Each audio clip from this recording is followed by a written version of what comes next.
এবং আপনি যতই বড় আল্লাহ তাআলার কাছে পাপী হই না কেন, আল্লাহ তাআলার কাছে ক্ষমা একদিন পাইতেই হবে।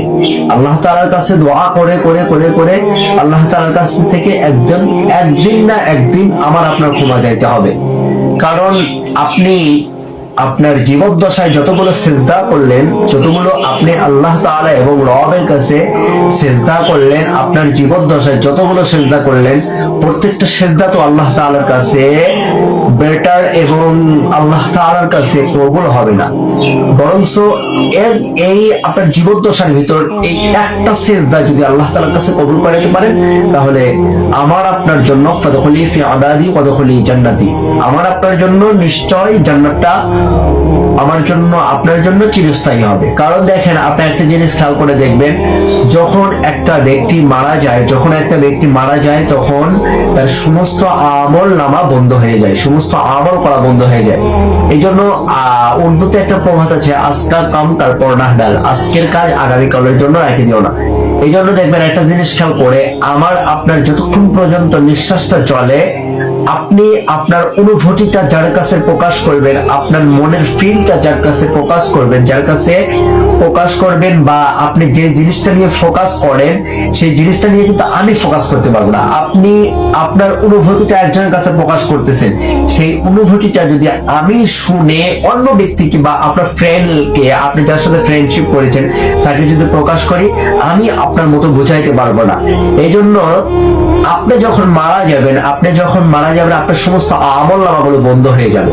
দেখবেন আপনি যে মারা যাবেন, অনেকেই খেয়াল করা যায় যে একজন ব্যক্তি মারা গেলে তার বাড়ির পাশে গিয়ে কোরআন কারীম থেকে কোরআন খতম করা হয় এবং যে মারা যায় তার কবরের পাশে দোয়া করা হয়।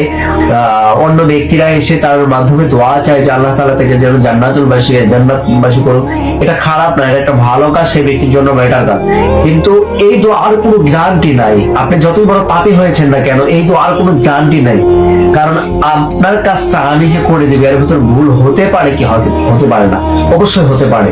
এই জন্য নিজের কাজ অন্যের জন্য রাখবেন না। আপনি যতই বড় আল্লাহ তাআলার কাছে পাপী হন না কেন, নিজের যখন আল্লাহ তাআলার কাছে ক্ষমা চাইতে একদিন না একদিন আল্লাহ তাআলা এতটাও নিষ্ঠুর না যে আপনাকে মাফ করবেন না। একদিন না একদিন আল্লাহ তাআলা আপনাকে ক্ষমা করে দিবে। আর নামাজটা ছাড়া যাবে না, সালাতটা ছাড়া যাবে না। এই সালাতের জন্য আপনাকে 5 ওয়াক্ত সালাত আদায় করতে হবে। as-salatu মিফতাহুল জান্নাহ, নামাজ কিন্তু বেহেশতের চাবি।